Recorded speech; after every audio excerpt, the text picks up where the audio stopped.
യുദ്ധമുന്നണിയിൽ നിൽക്കുമ്പോൾ പോലും പ്രവാചകൻ പറഞ്ഞു, യുദ്ധമുന്നണിയിൽ നിൽക്കുമ്പോൾ പോലും ശത്രു വിഭാഗത്തിൽപ്പെട്ടവരാണെങ്കിലും അവിടെയുള്ള വൃദ്ധർ, സ്ത്രീകൾ, കുഞ്ഞുങ്ങൾ ഒരു കാരണവശാലും ആക്രമിക്കപ്പെടാൻ പാടില്ല. എന്തിനേറെ പറയുന്നു, വൃക്ഷലതാദികൾ പോലും ഛേദിക്കാൻ പാടില്ല. ഞാൻ മനസ്സിലാക്കുന്നത് ശരിയെങ്കിൽ പ്രവാചകൻ ലോകം കണ്ട ഏറ്റവും ശക്തനായ പരിസ്ഥിതിവാദികളിൽ പ്രമുഖനായിരുന്നു. ഇന്ന് പ്രവാചകൻ ജീവിച്ചിരുന്നു എന്നുണ്ടെങ്കിൽ ഒരു പക്ഷേ തീവ്ര പരിസ്ഥിതിവാദി എന്ന് വിശേഷിപ്പിക്കുമായിരുന്നു. കാരണം പ്രവാചകൻ പറഞ്ഞു, വഴിയോരത്തുകൂടി നടന്നു പോകുമ്പോ തെരുവോരത്ത് നിലകൊള്ളുന്ന ഒരു ചെടിയുടെ വൃക്ഷത്തിന്റെ ശിഖരം അകാരണമായി നീ ഛേദിച്ചാൽ നിന്നെ ഞാൻ ഘാതകനെന്ന് വിളിക്കുമെന്ന് പറഞ്ഞ പ്രവാചകൻ വൃക്ഷങ്ങളെയും വൃക്ഷലതാദികളെയും അതുപോലെ പ്രപഞ്ചത്തിന്റെ പ്രകൃതി വിഭവങ്ങളെയും എത്രമാത്രം ആദരിച്ചിരുന്നു, സംരക്ഷിക്കേണ്ട അനിവാര്യതയെ സംബന്ധിച്ച് പ്രവാചകന്റെ ഓരോ ജീവിത സന്ദേശങ്ങളിലൂടെയും നമുക്ക് ബോധ്യപ്പെടുന്നു. ആ പ്രവാചകൻ യുദ്ധത്തെ കുറിച്ച് പറഞ്ഞത് ഞാൻ നേരത്തെ ഇവിടെ പ്രതിപാദിക്കുകയുണ്ടായി. ഒരു കാരണവശാലും പ്രത്യാക്രമണം ഇസ്ലാമിന്റെ ലക്ഷ്യമല്ല, മാർഗമല്ല, ദൗത്യമല്ല. പ്രതിരോധത്തിന് വേണ്ടിയിട്ടാണ്, അതും അവസാനം സംരക്ഷിക്കാൻ, വിശ്വാസത്തിന്റെ സംരക്ഷണത്തിന് വേണ്ടിയിട്ടാണ് ഏർപ്പെട്ടിട്ടുള്ള യുദ്ധത്തിൽ ആകെ മരണപ്പെട്ടിട്ടുള്ളത് 1000-ലധികം പേരാണ് വിവിധ യുദ്ധങ്ങളിലായി മരണപ്പെട്ടിട്ടുള്ളത്. അങ്ങനെ ഓരോ കാര്യങ്ങളെ സംബന്ധിച്ചും പ്രവാചകൻ നടത്തിയിട്ടുള്ള പ്രവാചകന്റെ ജീവിത യുദ്ധവിജയത്തിന് ശേഷം ഏറ്റവും മികവുറ്റ രാഷ്ട്രമീമാംസകനായി പ്രവാചകൻ മാറി. കാരണം മദീനയിലാണ് ആദ്യത്തെ ഇസ്ലാമിക രാഷ്ട്രം സ്ഥാപിതമാകുന്നത്. യുദ്ധവിജയത്തിന് ശേഷം മദീനയിൽ ആദ്യ ഇസ്ലാമിക രാഷ്ട്രം സ്ഥാപിക്കപ്പെട്ടതിന് ശേഷം പ്രവാചകൻ ചെയ്ത ഏറ്റവും പ്രധാനപ്പെട്ട പ്രവൃത്തി യുദ്ധമില്ലാത്ത ഉടമ്പടിയിൽ ഒപ്പുവെക്കുകയായിരുന്നു. ജൂതഗോത്രങ്ങളും അയൽ ഗോത്രങ്ങളുമായി യുദ്ധമില്ലാത്ത ഉടമ്പടിയിൽ ഒപ്പുവെക്കുന്ന പ്രക്രിയയായിരുന്നു പ്രവാചകൻ ചെയ്തത്. അപ്പൊ യുദ്ധം അകാരണമായി യുദ്ധം ചെയ്യുന്നതിനെ നിരുത്സാഹപ്പെടുത്തിയിരുന്നു. വിദ്യാഭ്യാസത്തെ എത്രമാത്രം സ്നേഹിച്ചിരുന്നു എന്നുള്ളത് പ്രവാചക ജീവിതം പരിശോധിച്ചാൽ മനസ്സിലാക്കാൻ കഴിയും.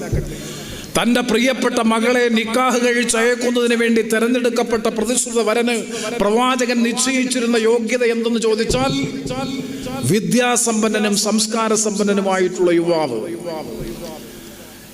യുദ്ധത്തിൽ തടവുകാരായി പിടിക്കപ്പെട്ട മദീനയിൽ യുദ്ധത്തിൽ തടവുകാരായി പിടിക്കപ്പെട്ട യുദ്ധത്തടവുകാരോട്, മക്കത്തു നിന്നുള്ള യുദ്ധത്തടവുകാരോട് പ്രവാചകൻ കൊടുത്ത ശിക്ഷ എന്തെന്ന് ചോദിച്ചാൽ, അന്ന് വിമോചന മൂല്യം കെട്ടിവെച്ചാൽ അവർക്ക് തടവിൽ നിന്ന് മോചനം ലഭിക്കും. ആ വിമോചന മൂല്യം കെട്ടിവെക്കാൻ നിവൃത്തിയില്ലാത്ത തടവുകാരോട് പ്രവാചകൻ നിർദ്ദേശിച്ചത് മദീന പട്ടണത്തിലെ 10 കുട്ടികളെ വെച്ച് എഴുത്തും വായനയും പഠിപ്പിക്കണം എന്നതായിരുന്നു പ്രവാചകൻ പറഞ്ഞത്. ചീനയിൽ പോയിട്ടാണെങ്കിലും വിദ്യ അഭ്യസിക്കണമെന്ന് സമൂഹത്തോട് പ്രഖ്യാപിച്ച പ്രവാചകൻ അറിവ്, വിജ്ഞാനം, ഏറ്റവും മഹത്തരമായ അനശ്വരവും അമൂല്യവുമായിട്ടുള്ള ആസ്തിയാണ് അറിവ്, വിജ്ഞാനമെന്ന് ലോകത്തെ പഠിപ്പിച്ചു. അപ്പൊ ചൈനയിൽ പോയി സാഹസികമായിട്ടാണെങ്കിൽ പോലും വിദ്യ അഭ്യസിക്കണമെന്ന് പഠിപ്പിച്ച, മദീനയിലെ കുഞ്ഞുങ്ങളെ എഴുത്തും വായനയും പഠിപ്പിക്കണമെന്ന് യുദ്ധത്തടവുകാർക്ക് വിമോചന മൂല്യം നൽകാൻ നിവൃത്തിയില്ലാത്ത യുദ്ധത്തടവുകാരോട് നിർദ്ദേശിച്ച ആ പ്രവാചകൻ വിജ്ഞാനത്തിന്റെ നിറകുടമായിരുന്നു എന്നുള്ളതും ചരിത്രം രേഖപ്പെടുത്തുന്നു. അപ്പോ ഈ സമൂഹത്തിൽ ഞാൻ പ്രാരംഭത്തിൽ സൂചിപ്പിച്ചതുപോലെ അനാചാരങ്ങളും അന്ധവിശ്വാസങ്ങളും നിറഞ്ഞ ഒരു സാമൂഹ്യ അന്തരീക്ഷത്തിൽ അന്ധകാര നിബിഡമായിരുന്ന ഒരു സമൂഹത്തെ പ്രകാശപൂരിത സമൂഹമായി പരിവർത്തനം ചെയ്യുന്നതിൽ പ്രധാനപ്പെട്ട പങ്കുവഹിച്ച, ലോകത്ത് തന്നെ ഏറ്റവും കൂടുതൽ ആദരിക്കപ്പെടുന്ന അന്ത്യപ്രവാചകനായ മുഹമ്മദ് നബി തിരുമേനി സ്നേഹത്തിന്റെയും സൗഹൃദത്തിന്റെയും സാഹോദര്യത്തിന്റെയും കാരുണ്യത്തിന്റെയും ഉദാത്തവും ഉജ്ജ്വലവുമായ മാതൃകയായിരുന്നു എന്ന് ചരിത്രം പഠിച്ചാൽ, പരിശോധിച്ചാൽ നമുക്കറിയാം. വരിവരിയായി കടന്നു പോകുന്ന ഉറുമ്പിനെ പോലും അകാരണമായി ഉപദ്രവിക്കാൻ പാടില്ല എന്ന് പഠിപ്പിച്ച പ്രവാചകൻ, ഊരിപ്പിടിച്ച വാളുമായി 3 പ്രാവശ്യം തന്നെ കൊലപ്പെടുത്താൻ വന്ന, കുതിരപ്പുറത്ത് തന്നെ കൊലപ്പെടുത്താൻ വന്ന ഘാതകനെ തന്റെ അംഗരക്ഷകർ ഉണരുന്നതിന് മുമ്പ് ആ ഘാതകനെ മാപ്പ് കൊടുത്ത് തിരിച്ചയച്ച പ്രവാചകനായ മുഹമ്മദ് നബി തിരുമേനിക്ക് എങ്ങനെയാണ് തീവ്രവാദത്തെ, ഭീകരവാദത്തെ അല്ലെങ്കിൽ ഹിംസയെ പ്രോത്സാഹിപ്പിക്കാൻ കഴിയുക? അതുകൊണ്ട് കാരുണ്യത്തിന്റെ, സ്നേഹത്തിന്റെ, സൗഹൃദത്തിന്റെ, സാഹോദര്യത്തിന്റെ, അതിനേക്കാൾ ഉപരിയായി ജാതിമത സാമുദായിക വിഭാഗീയതകൾക്കപ്പുറത്ത്, ഭേദങ്ങൾക്കപ്പുറത്ത് മാനവികതയുടെ മഹദ് ദർശനം ലോകത്തുയർത്തിപ്പിടിച്ച, ധാർമ്മികതയുടെ മൂല്യങ്ങൾ ഉയർത്തിപ്പിടിച്ച, സത്യത്തിന്റെയും നീതിബോധത്തിന്റെയും ദർശനം ഉയർത്തിപ്പിടിച്ച മഹത്തരമായൊരു ജീവിതചര്യ ലോകത്തിന് പ്രദാനം ചെയ്യുകയും അത് സ്വജീവിതത്തിലൂടെ പ്രാവർത്തികമാക്കുകയും ചെയ്ത പ്രവാചകനായ മുഹമ്മദ് നബി തിരുമേനി ലോകം കണ്ട ഏറ്റവും മികവുറ്റ ഭരണാധികാരികളിൽ ഒരാളായിരുന്നു. ഭരണം ഏറ്റെടുത്ത് 30 ദിവസങ്ങൾക്കുള്ളിൽ സക്കാത്ത് വാങ്ങാൻ ആളില്ലാത്തവരായി മദീന രാഷ്ട്രം മാറി. സാമ്പത്തിക സമത്വത്തിന്റെ ദർശനം പ്രവാചകൻ ഉയർത്തിപ്പിടിച്ചിരുന്നു. വിശുദ്ധ ഇസ്ലാമിക ദീനുൽ ഇസ്ലാം അനുസരിച്ച്, ദർശനമനുസരിച്ച് നിങ്ങൾക്കറിയാം, ഇസ്ലാമിക സൗധത്തെ താങ്ങി നിർത്തുന്നത് 5 സുപ്രധാനമായിട്ടുള്ള കൽത്തൂണുകളാണ്. ഒന്ന് അചഞ്ചലമായ വിശ്വാസം, പരമകാരുണികനായ ഏകദൈവത്തിലുള്ള അചഞ്ചലമായ വിശ്വാസം. ആ വിശ്വാസമാണ് ഇസ്ലാമിന്റെ ഏറ്റവും വലിയ കരുത്ത്. ആ വിശ്വാസത്തിന്റെ അവസാന പ്രചാരകനായിരുന്ന മുഹമ്മദ് നബി എന്ന ചരിത്രത്തെ, സത്യത്തെ സാക്ഷ്യപ്പെടുത്തുന്ന വിശ്വാസം. ആ അചഞ്ചലമായ വിശ്വാസമാണ് കർമ്മത്തിന് ആധാരം, പ്രവൃത്തിക്ക് ആധാരമായി വരുന്നത്. ആ വിശ്വാസം മുറുകെ പിടിക്കുന്നതാണ് ഈ ഇസ്ലാം എന്ന് പറയുന്ന സൗധത്തെ താങ്ങി നിർത്തുന്ന 5 കൽത്തൂണുകളിൽ ഏറ്റവും പ്രഥമമായിട്ടുള്ള കൽത്തൂണ്. 2, 5 നേരവും മുറതെറ്റാതെ കൃത്യതയോടുകൂടി നിസ്കരിക്കണമെന്ന് നിഷ്കർഷിക്കുന്ന ഏറ്റവും പ്രധാനപ്പെട്ട കർമ്മം. അതും ശരീരവും മനസ്സും ഏകാഗ്രതയിൽ അർപ്പിച്ചുകൊണ്ട്, സർവ്വതും ദൈവത്തിൽ അർപ്പിച്ചുകൊണ്ട് 5 നേരവും നിസ്കരിക്കണമെന്ന് നിഷ്കർഷിക്കുന്നത്. 3, ഉള്ളവൻ ഇല്ലാത്തവന് ഉള്ളവന്റെ നിയതമായ അംശം സക്കാത്തായി, സൗജന്യമായി നൽകണമെന്നുള്ളത്. ഞാൻ പല യോഗങ്ങളിലും സംസാരിക്കുമ്പോൾ സൂചിപ്പിക്കാറുണ്ട്. സത്യത്തിൽ മനുഷ്യാവകാശ പ്രഖ്യാപനമെന്ന് പറയുന്നത് ഏറ്റവും പ്രധാനപ്പെട്ട ഇതാണ്. എന്നെ ഏറ്റവും കൂടുതൽ ആകർഷിച്ചിട്ടുള്ള സന്ദേശങ്ങളിൽ ഒന്നും ഇത് തന്നെയാണ്. ഉള്ളവന്റെ നിയതമായ അംശം ഇല്ലാത്തവന് സക്കാത്തായി, സൗജന്യമായി നൽകണം. അവിടെ തീരുന്നില്ല. അതിനോടൊപ്പം ചേർത്ത് പറയുന്നു, അത് ഉള്ളവന്റെ ചുമതലയും ഇല്ലാത്തവന്റെ അവകാശവുമാണ്. മൂലധന വരുമാനത്തിന്റെ 2 മുതൽ 3% വരെയും, വാർഷിക വരുമാനത്തിന്റെ, കാർഷിക വരുമാനത്തിന്റെ 10 മുതൽ 20% വരെയും നീ ഇല്ലാത്തവന് കൊടുക്കണമെന്ന് പറയുമ്പോ അത് കൊടുക്കേണ്ടത് നിന്റെ ചുമതലയാണ്, ഉത്തരവാദിത്വമാണ്. ദയ തോന്നി, അനുകമ്പ തോന്നി കൊടുക്കുന്നതല്ല, കാരുണ്യം തോന്നി കൊടുക്കുന്നതല്ല, നിന്റെ ചുമതലയാണ്, റെസ്പോൺസിബിലിറ്റി, ഉത്തരവാദിത്വമാണ്. അത് വാങ്ങാനുള്ളത് ദരിദ്രരുടെ അവകാശമാണ്. The right of the poor, പാവപ്പെട്ടവന്റെ അവകാശമാണ് സക്കാത്ത്. ഉള്ളവന്റെ ചുമതലയാണ് സക്കാത്ത് കൊടുക്കേണ്ടത് എന്ന് പറഞ്ഞാൽ അതിന്റെ അർത്ഥം ഞാൻ മനസ്സിലാക്കുന്നു. കാരണം നീ മണലാരണ്യങ്ങളിൽ പോയി ഇവിടെ വാഹിദ് അല്ലെങ്കിൽ അദ്ദേഹത്തെ പോലെയുള്ള നിരവധി നമ്മുടെ പ്രവാസി സഹോദരങ്ങൾ മണലാരണ്യങ്ങളിൽ പോയി കഠിനാധ്വാനം ചെയ്ത് രക്തം വിയർപ്പാക്കി അധ്വാനത്തിലൂടെ ആർജിച്ച ആസ്തി, മൂലധനം, ആരെയും ചൂഷണം ചെയ്യാതെ ആർജിച്ച മൂലധനം അല്ലെങ്കിൽ വാർഷിക വരുമാനം, ആ വരുമാനത്തിൽ നിനക്ക് മാത്രമല്ല അവകാശം. കാരണം വാഹിദ വരുമാനം ഉണ്ടാക്കിയത് ഈ പ്രപഞ്ചത്തിലെ മുഴുവൻ ജീവജാലങ്ങൾക്കും അനുഭവിക്കാൻ അവകാശപ്പെട്ട പ്രകൃതി വിഭവങ്ങൾ വിനിയോഗിച്ചുകൊണ്ടാണ് നീ വരുമാനവും ആസ്തിയും വർദ്ധിപ്പിച്ചതെങ്കിൽ ആ വരുമാനത്തിലും ആസ്തിയിലും മറ്റു ജീവജാലങ്ങൾക്കും പാർശ്വവൽക്കരിക്കപ്പെട്ട പാവപ്പെട്ടവൻ അവകാശമുണ്ട്. അത് വീട്ടിന്റെ മുമ്പിൽ ഒട്ടിയടച്ച ഗേറ്റിന് മുമ്പിൽ ഭിക്ഷാപാത്രവുമായി കാത്തുനിന്ന് വാങ്ങുന്നതിന്റെ പേര് സക്കാത്ത് എന്നല്ല. അത് ഇസ്ലാമിക വിരുദ്ധമായ ഒരു പ്രവർത്തനമാണ്. അവിടെയാണ് ഇസ്ലാമിന്റെ സാമ്പത്തിക സമത്വത്തിന്റെ ജീവിത ദർശനം. അതുതന്നെയാണ് കാറൽ മാർക്സും ഏംഗൽസും ഗാന്ധിജിയും ഇവരൊക്കെ ഒരു രൂപത്തിൽ അല്ലെങ്കിൽ മറ്റൊരു രൂപത്തിൽ വ്യാഖ്യാനിച്ചിട്ടുള്ളത്, പറഞ്ഞിട്ടുള്ളത്. ആ സാമ്പത്തിക സമത്വത്തിൽ അധിഷ്ഠിതമായ ദർശനം എത്രയോ പ്രസക്തമാണ് സത്യത്തിൽ ഇന്നും. അതാണ് ഇന്ന് പരോക്ഷമായിട്ടുള്ള നികുതി ഇനത്തിൽ നമ്മൾ ഭരണകൂടത്തിന് കൊടുക്കുന്നു, അത് ജനങ്ങൾക്ക് ലഭിക്കാനുള്ള അവകാശമായി. ഇത് നേരിട്ട് ലഭിക്കുന്നു. അപ്പൊ സക്കാത്ത് ലഭിക്കാൻ അല്ലെങ്കിൽ വാങ്ങാൻ അവകാശമില്ലാത്തവരായി മദീന രാഷ്ട്രം മാറി എന്ന് പറയുമ്പോൾ സാമ്പത്തിക സമത്വം വർത്തമാനത്തിലല്ല പ്രവൃത്തിയിൽ പ്രയോഗവൽക്കരിച്ചുകൊണ്ടാണ് പ്രവാചകൻ ലോകത്തിന് മാതൃകയായിട്ടുള്ള ഭരണാധികാരിയായി മാറുന്നത്.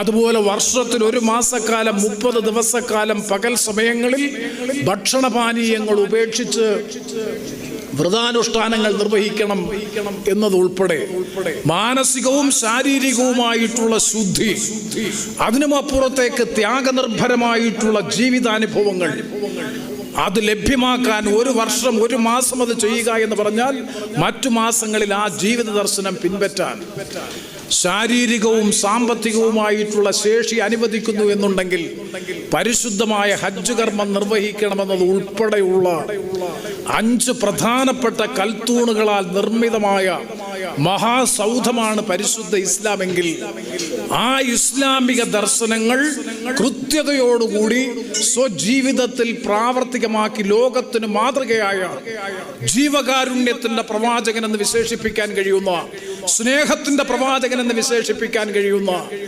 പരമകാരുണികനായ സ്രഷ്ടാവായ ദൈവത്തിന്റെ നിയോഗം ഏറ്റെടുത്തുകൊണ്ട് 3 ദശാബ്ദക്കാലത്തെ പ്രവാചകത്വ പ്രവർത്തനങ്ങളിലൂടെ പ്രതിലോമകരമായ വെല്ലുവിളികളെ അതിജീവിച്ചുകൊണ്ട് ആ പ്രത്യയശാസ്ത്രം ലോകത്ത് ശാക്തീകരിക്കുന്നതിന് നേതൃത്വം കൊടുത്ത പ്രവാചകനായ മുഹമ്മദ് നബി തിരുമേനിയാണ്.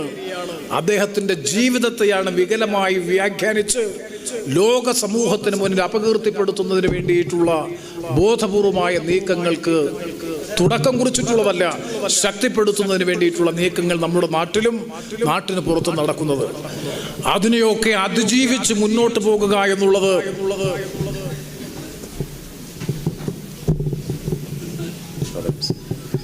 ബഹുമാനപ്പെട്ട മുഖ്യ പ്രഭാഷകൻ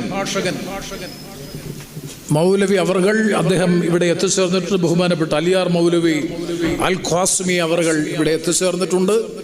അദ്ദേഹമാണ് ഈ സമ്മേളനത്തിൽ പ്രധാനപ്പെട്ട പ്രഭാഷണം നിർവഹിക്കുന്നത്. ഞാൻ എൻ്റെ സംസാരം പരിമിതപ്പെടുത്തുന്നു. ഞാൻ സംസാരിച്ചു വന്നത് ആ മഹത് ദർശനത്തെ വികലമായി വ്യാഖ്യാനിക്കാനും ഇവിടെ സ്വാഗത പ്രസംഗത്തിൽ പറഞ്ഞതുപോലെ പകയും വിദ്വേഷവും, മനുഷ്യനും തമ്മിൽ പകയും വിദ്വേഷവും വളർത്തി സംഘർഷഭരിതമാക്കി സമൂഹത്തെ മാറ്റി വിഭാഗീയതയിലൂടെ മതപരമായ ധ്രുവീകരണം സൃഷ്ടിച്ച് സങ്കുചിതവും നിക്ഷിപ്തവുമായ അധികാര താല്പര്യങ്ങൾ സംരക്ഷിക്കാനുള്ള നീക്കത്തെ തിരിച്ചറിഞ്ഞ് പ്രതിരോധിക്കുക എന്നുള്ളതാണ് മതേതര സമൂഹത്തിൽ നമ്മളിൽ ഏവരിലും അർപ്പിതമായിട്ടുള്ള ചുമതല, ഉത്തരവാദിത്വം. അത് നിർവഹിക്കുന്നതിന് പകരം അതിന് മറുപടി എന്ന നിലയിൽ പ്രതികരിക്കാനും പ്രവർത്തിക്കാനും നമ്മൾ സന്നദ്ധമായാൽ അതിൻ്റെ പ്രയോജനം ലഭിക്കുന്നത് എന്ത് ലക്ഷ്യം വെച്ചുകൊണ്ട് ഈ പ്രവർത്തനത്തിന് തുടക്കം കുറിക്കുന്നുവോ ആ ലക്ഷ്യത്തെ ശാക്തീകരിക്കുന്നതിനായിരിക്കും നമ്മൾ സഹായകരമായി തീരുന്നത്. ഞാൻ എൻ്റെ സംസാരം ദീർഘിപ്പിക്കുന്നില്ല. പ്രവാചകനായ മുഹമ്മദ് നബി തിരുമേനി ഒരുപാട് പരീക്ഷണങ്ങളെ അതിജീവിച്ചിട്ടുണ്ട്, ഒരുപാട് പ്രതിലോമകരമായ പ്രതിസന്ധികളെ അതിജീവിച്ചിട്ടുണ്ട്. കാരണം ഈ സത്യവിശ്വാസ പ്രസ്ഥാനത്തിന്റെ പ്രവർത്തനം ആരംഭിച്ചപ്പോ ആ കാലയളവിൽ, ആ നൂറ്റാണ്ടിൽ അപരിഷ്കൃതമായിട്ടുള്ള ലോക ചരിത്രകാരന്മാർ ഡാർക്ക് ഏജ് അഥവാ ഇരുണ്ട യുഗം എന്ന് വിശേഷിപ്പിക്കുന്ന ആ കാലഘട്ടത്തിൽ പെൺകുഞ്ഞാണ് പിറക്കുന്നതെങ്കിൽ പെൺകുഞ്ഞിനെ ചുട്ടുപൊള്ളുന്ന മണലിൽ പച്ച ജീവനോടുകൂടി കുഴിച്ചു മൂടുന്ന പ്രാകൃതമായ അവസ്ഥ, മദ്യപാനവും അതുപോലെ തന്നെ മയക്കുമരുന്നും വ്യഭിചാരവും ഉൾപ്പെടെയുള്ള ചൂതുകളിയും ഉൾപ്പെടെയുള്ള എല്ലാ സാമൂഹ്യ വൈകൃതങ്ങളും ശക്തമായി നിലനിന്നൊരു കാലഘട്ടം. ആ അനാചാരങ്ങൾ, അന്ധവിശ്വാസങ്ങൾ കൊണ്ട് നിറഞ്ഞിരുന്ന ഒരു കാലഘട്ടത്തിൽ സത്യവിശ്വാസത്തിന്റെ വിളക്കുമായി പ്രവാചകത്വ പ്രവർത്തനത്തിന് തുടക്കം കുറിച്ചപ്പോ വിശ്വാസികൾ പ്രവാചകന്റെ സത്യവിശ്വാസത്തോട് ആകർഷണീയമായപ്പോൾ അവിടുത്തെ പ്രമാണിത്വ വർഗത്തിന് മനസ്സിലായി തങ്ങളുടെ പ്രമാണിത്വ വർഗത്തിന്റെ കോട്ടകൾ കുലച്ചു തട്ടുന്നു എന്ന് മനസ്സിലാക്കിയപ്പോ അവിടുത്തെ പ്രമാണിത്വ വർഗം പ്രതിനിധിയെ അയച്ചു, ദൂതനെ അയച്ചു പ്രവാചകന്റെ മുമ്പിൽ. പ്രവാചകന്റെ മഹത്വം കാണണമെന്നുണ്ടെങ്കിൽ ആ ഒരൊറ്റ കാര്യം മാത്രം ശ്രദ്ധിച്ചാൽ മതി. പ്രവാചകനോട് പറഞ്ഞു, അല്ലയോ മുഹമ്മദേ, എന്താണ് അങ്ങയുടെ ആവശ്യം? അങ്ങേക്ക് ഭരണാധികാരിയാകാനാണ് ആഗ്രഹമെങ്കിൽ ഞങ്ങൾ ഈ അറേബ്യയിലെ ഒരു പ്രവിശ്യയുടെ ഭരണാധികാരിയായി അങ്ങയെ നിയോഗിക്കാം. സമ്പത്താണ് ആഗ്രഹിക്കുന്നതെങ്കിൽ ആഗ്രഹിക്കുന്ന പണം നൽകാം. അതല്ല, ഇഷ്ടമുള്ള പെൺകുട്ടിയെ വിവാഹം കഴിക്കണമെന്നുണ്ടെങ്കിൽ നിങ്ങൾ പറയുന്ന സൗന്ദര്യമുള്ള ആഗ്രഹിക്കുന്ന പെൺകുട്ടിയെ വിവാഹം കഴിച്ചു തരാം. ഒറ്റ വ്യവസ്ഥ. ആ വ്യവസ്ഥ മറ്റൊന്നുമായിരുന്നില്ല. നിങ്ങൾ മനസ്സിലാക്കണം, ആ കാലഘട്ടത്തിൽ കനത്ത കടന്നാക്രമണം നേരിട്ട് കൊണ്ടിരിക്കുന്ന ഒരു കാലഘട്ടം. നടക്കുന്ന വഴിയെ മുള്ളു വിതറുക, ചീമുട്ടയെറിയുക, ഭീകരമായിട്ടുള്ള കടന്നാക്രമണങ്ങൾ നേരിട്ട് കൊണ്ടിരിക്കുന്ന കാലഘട്ടത്തിൽ ഭരണാധികാരിയാകാൻ, സമ്പന്നനാകാൻ, ഇഷ്ടമുള്ള പെൺകുട്ടിയെ വിവാഹം കഴിച്ചു തരാം. പക്ഷെ ഒറ്റ വ്യവസ്ഥ, നീ വിശ്വാസ പ്രമാണത്തെ ഉപേക്ഷിക്കണം. പ്രവാചകൻ പറഞ്ഞ മറുപടി, എന്റെ വലങ്കയിൽ സൂര്യനെയും ഇടങ്കയിൽ ചന്ദ്രനെയും വെച്ച് തന്നിട്ട് ഈ സത്യവിശ്വാസ പ്രസ്ഥാനത്തെ ഉപേക്ഷിക്കണമെന്ന് എന്നോട് പറഞ്ഞാൽ പരമകാരുണികനായ സ്രഷ്ടാവായ അല്ലാഹുവാണ് സത്യം. ഒന്നുകിൽ ഞാൻ ഈ വിശ്വാസത്തെ ഈ മണ്ണിൽ പ്രാവർത്തികമാക്കും, അല്ലെങ്കിൽ പ്രാവർത്തികമാകുന്ന മധ്യേ ഞാൻ മരിച്ചു വീഴും. രണ്ടിലേതെങ്കിലും ഒന്ന് സംഭവിക്കുന്നത് വരെ ഞാൻ ഈ ദൗത്യം തുടരും.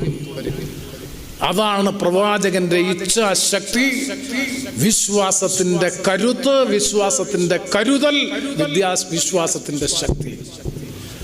ആ വിശ്വാസ പ്രമാണമാണ് ഇന്ന് ലോകത്ത് ഏറ്റവും കൂടുതൽ ചർച്ച ചെയ്യപ്പെട്ടുകൊണ്ടിരിക്കുന്നത്.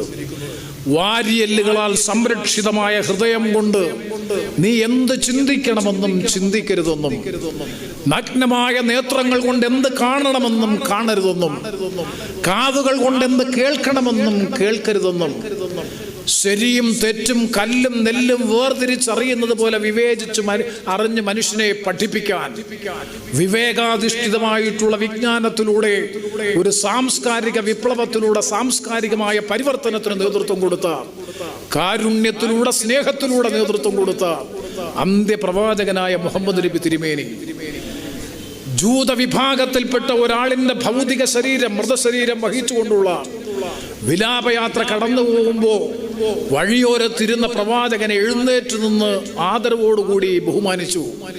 കൂടെ ഉണ്ടായിരുന്നവർ ചോദിച്ചു, ജൂതൻ നമ്മുടെ വിശ്വാസത്തെ എതിർക്കുന്ന യഹൂദ വിഭാഗത്തിൽപ്പെട്ടവന്റെ ഭൗതിക ശരീരത്തെ ഇങ്ങനെ ആദരിക്കേണ്ടതുണ്ടോ? മറുപടി, അതൊരു മനുഷ്യന്റെ ഭൗതിക ശരീരമാണ്. മാനവികതയുടെ ദർശനമാണ് ഇസ്ലാം പ്രതിനിധീകരിക്കുന്നത്. നിങ്ങൾ കെട്ടിടം കെട്ടുമ്പോൾ പോലും, ഭവനം നിർമ്മിക്കുമ്പോൾ പോലും, ആ ഭവനം നിർമ്മിക്കുമ്പോൾ തൊട്ടയൽപക്കത്തുള്ള അയൽവാസിയുടെ വീടിന്റെ വെളിച്ചം, അവന് ലഭിക്കാൻ അവകാശപ്പെട്ട വായു സഞ്ചാരത്തിന്റെ സ്വാതന്ത്ര്യം, അതുപോലും നിഷേധിക്കാൻ പാടില്ല എന്ന് പഠിപ്പിച്ച പരിസ്ഥിതിയുടെ, ആവാസ വ്യവസ്ഥയുടെ സംരക്ഷണവും സന്തുലിതത്വവും ഉറപ്പുവരുത്തണമെന്ന് ലോകത്തെ പഠിപ്പിച്ച ഒരു വിശ്വാസം. ആ വിശ്വാസത്തിന്റെ അവസാന പ്രചാരകനായിരുന്ന, അന്ത്യപ്രവാചകനായിരുന്ന മുഹമ്മദ് നബി തിരുമേനി വ്യക്തി ജീവിതത്തിൽ, കുടുംബ ജീവിതത്തിൽ, വാണിജ്യ ജീവിതത്തിൽ, രാഷ്ട്ര ഭരണാധികാരി എന്ന നിലയിൽ എല്ലാ തലങ്ങളിലും താൻ നടത്തിയിട്ടുള്ള പ്രവർത്തനങ്ങളെ സംഗ്രഹിച്ചുകൊണ്ട് ഏറ്റവും ഒടുവിൽ നടത്തിയ വിടവാങ്കൽ പ്രസംഗത്തിൽ പോലും ഭാര്യ ഭർത്തൃബന്ധത്തിന്റെ, സൗഹൃദത്തിന്റെ, രക്ഷകർത്തൃപുത്ര ബന്ധത്തിന്റെ, വാണിജ്യരംഗത്ത്, വ്യാവസായിക രംഗത്ത്, കാർഷിക രംഗത്ത്, സകല മേഖലകളിലും എന്ത് ചെയ്യണം, എന്ത് ചെയ്യരുത് എന്ന് ലോകത്തോട് പ്രവചിക്കുകയും അരുതാത്തത് ചെയ്യാതിരിക്കാനുള്ള ആത്മബലവും കരുത്തും ശക്തിയും നിനക്കുണ്ടാകണമെങ്കിൽ സൂക്ഷ്മമായ ജീവിതം നയിക്കണം. ആ സൂക്ഷ്മമായ ജീവിതം നയിക്കുന്നവനാണ് ശ്രേഷ്ഠതയുള്ളവൻ. ആ ശ്രേഷ്ഠതയുള്ളവനാണ് പരമകാരുണികനായ സ്രഷ്ടാവായ ദൈവത്തോട് ഏറ്റവും കൂടുതൽ അടുത്തവൻ. അതിന് രണ്ട് കാര്യങ്ങളാണ് ഞാൻ ആവർത്തിച്ച് പറയുന്നു. ഒന്ന് വിശുദ്ധ ഖുർആൻ, രണ്ട് പ്രവാചക ജീവിതചര്യ. ഇത് രണ്ടും പിൻപറ്റി ജീവിക്കുന്ന ഒരാളെ സംബന്ധിച്ചിടത്തോളം ജീവിതത്തിൽ ക്ലേശവും ബുദ്ധിമുട്ടും പ്രയാസവും അനുഭവിക്കേണ്ടി വരില്ല എന്ന് ലോകത്തെ പഠിപ്പിച്ച് ഈ ലോകത്തോട് വിട പറഞ്ഞ പ്രവാചകനായ മുഹമ്മദ് നബി തിരുമേനിയുടെ ഓർമ്മകൾ വെളിച്ചത്തിൻ്റെതാണ്, പ്രകാശത്തിൻ്റെതാണ്, സ്നേഹത്തിൻ്റെയും കാരുണ്യത്തിൻ്റെയും നീതിബോധത്തിൻ്റെയും മാനവികതയുടെയും പ്രകാശമാണ് പ്രവാചകൻ ലോകത്തിന് പ്രദാനം ചെയ്തത്. ആ പ്രവാചകനെ അറിയുമെങ്കിൽ, പ്രവാചക ജീവിതചര്യയെ സംബന്ധിച്ച് പഠിക്കുമെന്നുണ്ടെങ്കിൽ ഒരിക്കലും നൂപുർ ശർമ്മയെ പോലെയുള്ളവർ ഇത്തരത്തിലുള്ള ഗ്യാൻവാപ്പി ദേവാലയവുമായി ബന്ധപ്പെട്ട ഒരു ചർച്ചയിൽ അനവസരത്തിൽ ഉയർത്തിക്കൊണ്ടുവന്ന, അകാരണമായി ഉയർത്തിക്കൊണ്ടുവന്ന ഈ വിവാദവും ആ വിവാദത്തെ തുടർന്ന് സംഘർഷഭരിതമായിട്ടുള്ള സാമൂഹ്യ അന്തരീക്ഷവും നമ്മുടെ രാജ്യത്ത് ഒരിക്കലും ഉണ്ടാകുമായിരുന്നില്ല. ഇതൊന്നും ഒറ്റപ്പെട്ട സംഭവമാണ് എന്നൊരിക്കലും നിശ്ചയിക്കാനോ വിലയിരുത്താനോ കഴിയില്ല. ഞാൻ ഒരു രാഷ്ട്രീയ പ്രശ്നത്തിലേക്ക് കടന്നു പോകാൻ ആഗ്രഹിക്കുന്നില്ല. ഒന്നുകൂടി പറഞ്ഞ് ഞാൻ അവസാനിപ്പിക്കാം. ഇന്ന് രാവിലെ ഇന്നത്തെ പത്രം കണ്ടപ്പോൾ ഇന്നലത്തെ പത്രം കണ്ടപ്പോൾ സത്യത്തിൽ ഞെട്ടി. മതനിരപേക്ഷതയുടെ ഉജ്ജ്വലമായ പ്രതീകമാണ് ഇന്ത്യൻ പാർലമെന്റ്. ഒരു പാർലമെന്റ് അംഗമെന്ന നിലയിൽ അത് പറയാതിരിക്കാൻ നിവൃത്തിയില്ല. 1947 മുതൽ 41 2 വർഷവും 18 മാസവും 11 ദിവസവും ഭരണഘടനാ നിർമ്മാണ സഭ ചർച്ച ചെയ്തു. ഇന്ത്യൻ ഭരണഘടനയെ കുറിച്ച് തലങ്ങും വിലങ്ങും ചർച്ച ചെയ്തു. മതേതരത്വം ഒഴിവാക്കണമെന്ന് അന്നും ആവശ്യമുണ്ടായിരുന്നു, നിർദ്ദേശമുണ്ടായിരുന്നു. അത് പിന്നീട് വോട്ടിനിട്ട് തള്ളി. തലങ്ങും വിലങ്ങും ചർച്ച ചെയ്തതിനു ശേഷം ഇന്ത്യൻ ഭരണഘടന നമ്മൾ അംഗീകരിച്ചു. മതനിരപേക്ഷതയുടെ, ജനാധിപത്യത്തിന്റെ, പരമാധികാരത്തിന്റെ ഭരണഘടന. നമ്മുടെ രാജ്യത്തിന്റെ പ്രതീകം നിങ്ങളെല്ലാം കഴിഞ്ഞ ദിവസം കണ്ടു. ടിവിയിലൂടെയും ഇന്നലത്തെ പത്രങ്ങളിലൂടെയും ഒക്കെ കണ്ടു. അശോക സ്തംഭം, ഇന്ത്യയുടെ അഭിമാനത്തിന്റെ പ്രതീകം, നമ്മുടെ രാജ്യത്തിന്റെ അടയാളം. അത് ഇന്നലെ അനാവരണം ചെയ്യപ്പെട്ടു. ഇന്ത്യൻ ജനാധിപത്യത്തിന്റെയും ഇന്ത്യൻ മതേതരത്വത്തിന്റെയും ഉജ്ജ്വല പ്രതീകമായിട്ടുള്ള പുതിയ പാർലമെന്റ് മന്ദിരത്തിന്റെ മുകളിൽ പാർലമെന്റ് അംഗമായ ഞാൻ അറിഞ്ഞില്ല പോകട്ടെ, രാജ്യത്തെ പ്രതിപക്ഷ നേതാവ് അംഗീകൃത പ്രതിപക്ഷ നേതാവ് രാജ്യസഭയിൽ മല്ലികാർജുന ഖാർഗെയാണ്. അംഗീകൃതമാണ്, ഒഫീഷ്യലാണ്. ഇപ്പുറത്തുള്ളത് അംഗീകൃതമല്ല, സംഖ്യയില്ലാത്തതുകൊണ്ട്. അവര് പറഞ്ഞില്ല. എന്ത് ജനാധിപത്യം എനിക്കിപ്പോഴും മനസ്സിലാകുന്നില്ല. മാത്രവുമല്ല, മതനിരപേക്ഷത ഇന്ത്യൻ ഭരണഘടനയിൽ ഏറ്റവും കൂടുതൽ ചർച്ച ചെയ്തത് ഈ മതേതരത്വത്തെ സംബന്ധിച്ചായിരുന്നു.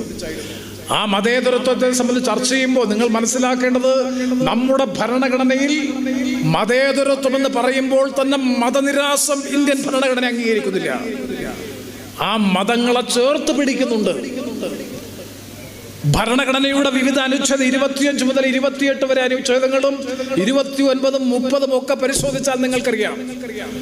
അവിടെയൊക്കെ മതം ഇഷ്ടമുള്ള മതത്തിൽ വിശ്വസിക്കാനും അത് പ്രചരിപ്പിക്കാനും വിശ്വാസത്തെ പിൻപറ്റിയിട്ടുള്ള ആചാരങ്ങൾ അനുഷ്ഠിക്കാനുള്ള അവകാശമുണ്ട്. ആ ഭരണഘടനയുടെ ഉദാത്ത മാതൃകയെന്ന് വിശേഷിപ്പിക്കാൻ കഴിയുന്ന പാർലമെന്റ് മന്ദിരത്തിന്റെ മുകളിൽ നമ്മുടെ രാജ്യത്തിന്റെ ബഹുമാനപ്പെട്ട പ്രധാനമന്ത്രി പ്രധാന തന്ത്രിയായി നിന്നുകൊണ്ട് ഒരു മതവിഭാഗത്തിന്റെ പൂജാതി കർമ്മങ്ങളിലൂടെ അശോക സ്തംഭം എന്ന് പറയുന്ന ഭാരത മതേതരത്വത്തിന്റെ അഭിമാനത്തിന്റെ ഉജ്ജ്വല പ്രതീകമായിട്ടുള്ളത് അനാച്ഛാദനം ചെയ്യുക എന്ന് പറയുമ്പോൾ രാജ്യത്തിന് കൊടുക്കുന്ന സന്ദേശം ഭരണഘടനാ നിർമ്മാണ സഭയിൽ ചർച്ച ചെയ്ത മതനിരപേക്ഷ ജനാധിപത്യ ബോധത്തിന്റെ സന്ദേശമല്ല കൊടുക്കുന്നത് എന്ന യാഥാർത്ഥ്യം നമ്മൾ തിരിച്ചറിയണം. അതുകൊണ്ടാണ് ഞാൻ പറഞ്ഞത്, നൂപുർ ശർമ്മ പറഞ്ഞതിന് ശേഷം 48 മണിക്കൂർ നമ്മുടെ രാജ്യം ഭരിക്കുന്ന ഗവൺമെന്റിന് നേതൃത്വം കൊടുക്കുന്ന രാഷ്ട്രീയ പാർട്ടിയുടെ നേതൃത്വം അവലംബിച്ച ബോധപൂർവമായ മൗനവും ഒറ്റപ്പെട്ടതായിരുന്നില്ല എന്ന് തെളിയിക്കുന്നതാണ് ഈ സംഭവവികാസങ്ങളൊക്കെ.